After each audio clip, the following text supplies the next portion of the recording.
ഇന്നത്തെ നമ്മുടെ റെസിപ്പി കിടിലൻ ടേസ്റ്റുള്ള മസാല ഷവായയാണ്. കുക്കറിൽ വളരെ എളുപ്പത്തിൽ റെഡിയാക്കി എടുക്കാൻ പറ്റുന്ന ഈ ഒരു മസാല ഷവായ നിങ്ങൾ തീർച്ചയായിട്ടും ഉണ്ടാക്കി നോക്കണം കേട്ടോ. ഗസ്റ്റൊക്കെ വരുമ്പോൾ ഉണ്ടാക്കി കൊടുക്കാൻ പറ്റുന്ന നല്ലൊരു ടേസ്റ്റോട് കൂടിയിട്ടുള്ള റെസിപ്പിയാണ് ഇത്. ഇതിനു വേണ്ടി ഒരു 14 കാശ്മീരി മുളക് എടുത്തിട്ടുണ്ട്. ഇതിലേക്ക് നല്ല തിളച്ച വെള്ളം ഒഴിച്ചു കൊടുത്ത് 20 മിനിറ്റോളം കുതിരാൻ വെക്കാം.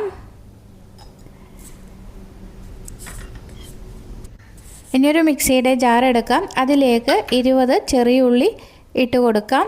ഒരു 10 വെളുത്തുള്ളി ഇട്ട് കൊടുക്കാം. ഒരു തക്കാളി ചെറുതായി അരിഞ്ഞതും കുറച്ച് മല്ലിയിലയും കൂടി ഇട്ട് കൊടുക്കാം. ഇതിലേക്ക് 1/2 ടേബിൾ സ്പൂണ് മല്ലിപ്പൊടിയും 1 ടീസ്പൂണ് ഗരം മസാലയും 1/4 ടീസ്പൂണ് മഞ്ഞൾപ്പൊടിയും ചേർത്ത് കൊടുക്കാം. പിന്നീട് ഇതിലേക്ക് 1 ടേബിൾ സ്പൂണ് വിനാഗിരി ഒഴിച്ചു കൊടുക്കാം. ഇനി നമ്മൾ നേരത്തെ കുതിരാൻ വെച്ചിരിക്കുന്ന മുളകുണ്ടല്ലോ, അതുകൂടി ഇതിലേക്ക് ഇട്ട് കൊടുക്കാം.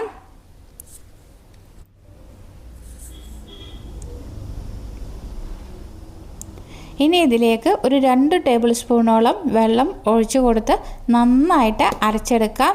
ഞാനിവിടെ ഉപ്പ് ചേർക്കാൻ വിട്ടുപോയിട്ടുണ്ടായിരുന്നു കേട്ടോ. അതിനുകൊണ്ട് പാകത്തിനുള്ള ഉപ്പ് കൂടി ചേർത്ത് കൊടുക്കാം. എന്നിട്ട് ഒന്നും കൂടി നന്നായിട്ട് അരച്ചെടുത്തിട്ട് വരാം. ഇനി ഇത് ചിക്കനിലേക്ക് നന്നായിട്ട് പിടിപ്പിക്കണം കേട്ടോ. അതിനു മുമ്പ് ചിക്കനിൽ നന്നായിട്ട് കഴുകി വൃത്തിയാക്കിയ ശേഷം ഇതേമാതിരി വരയിട്ട് കൊടുക്കണം. എന്നാലാണ് മസാലയൊക്കെ നന്നായിട്ട് ചിക്കനിലേക്ക് പിടിക്കുക കേട്ടോ. എന്നിട്ട് ഈ മസാല നന്നായിട്ട് ചിക്കനിൽ തേച്ച് പിടിപ്പിക്കാം.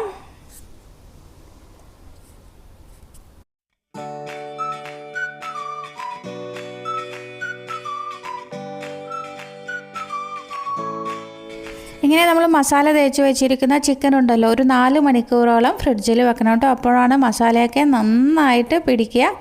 ചിക്കൻ ഒന്നുകൂടി നന്നായിട്ട് സോഫ്റ്റായി കിട്ടും നമുക്ക്. ഇനി ഒരു കുക്കർ അടുപ്പിലേക്ക് വെക്കാം. ഞാനിവിടെ 4 മണിക്കൂറോളം ഫ്രിഡ്ജിൽ വെച്ച ശേഷം എടുത്ത ചിക്കനാണ്. ആ ചിക്കൻ ഇതിലേക്ക് ഇട്ട് കൊടുക്കാം. ഇനി ബാക്കി വന്ന മസാല ഉണ്ടല്ലോ, അതുകൂടി കുക്കറിലേക്ക് ഇട്ട് കൊടുക്കുന്നുണ്ട്. ഇതിലേക്ക് വെള്ളം വേറെ ഒഴിക്കുന്നില്ല. ഇനി അടച്ച് വെച്ച് ആദ്യം ഹൈ ഫ്ലെയിമിൽ 1 വിസിലും പിന്നീട് ലോ ഫ്ലെയിമിൽ 2 വിസിലും കൂടി വരുത്താം. എന്നിട്ട് ആവി പോയതിനു ശേഷം നമുക്ക് ചിക്കൻ എടുക്കേണ്ടതാണ്. ഇനി ഒരു പാൻ അടുപ്പിലേക്ക് വെക്കാം. അതിലേക്ക് ഓയിൽ ഒഴിച്ചു കൊടുക്കാം. വളരെ കൂടുതൽ ഓയിലൊന്നും ഒഴിക്കുന്നില്ല കേട്ടോ. അതൊന്ന് മൊരിഞ്ഞ് കിട്ടിയാൽ മാത്രം മതി. എന്നിട്ട് നന്നായിട്ട് ചൂടായി വരുമ്പോൾ ഓരോ ചിക്കൻ പീസസും ഇതിലേക്ക് ഇട്ട് കൊടുക്കാം. ഇനി 2 വശവും നന്നായിട്ട് മൊരിച്ചെടുക്കണേ. അപ്പോൾ നമ്മുടെ ചിക്കനൊക്കെ നന്നായിട്ട് വെന്ത് വന്നിട്ടുണ്ട് കേട്ടോ. 3 വിസിലാകുമ്പോഴേക്കും നന്നായിട്ട് വെന്തിട്ടുണ്ടാവും. ഇനി ഇത് ഹൈ ഫ്ലെയിമിൽ അല്ലെങ്കിൽ മീഡിയം ഫ്ലെയിമിൽ ഇട്ട് കൊടുത്ത് നന്നായിട്ട് 2 വശവും നമുക്ക് മൊരിപ്പിച്ചെടുത്താൽ മാത്രം മതിയേ. ഫ്ലെയിം കൂട്ടിയും കുറച്ചും ഒക്കെ ഇട്ട് നന്നായിട്ട് മൊരിച്ചെടുക്കണം കേട്ടോ. 2 വശവും നന്നായിട്ട് മൊരിഞ്ഞ് കിട്ടണം.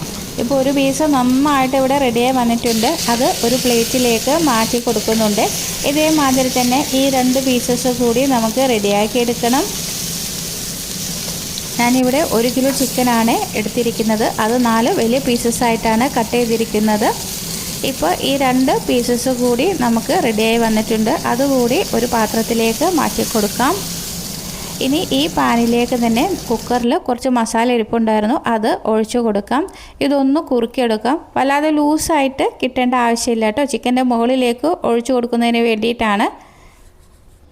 ഒരു സ്പൂൺ ഉപയോഗിച്ച് നന്നായിട്ടൊന്ന് ഇളക്കി കൊടുക്കാം.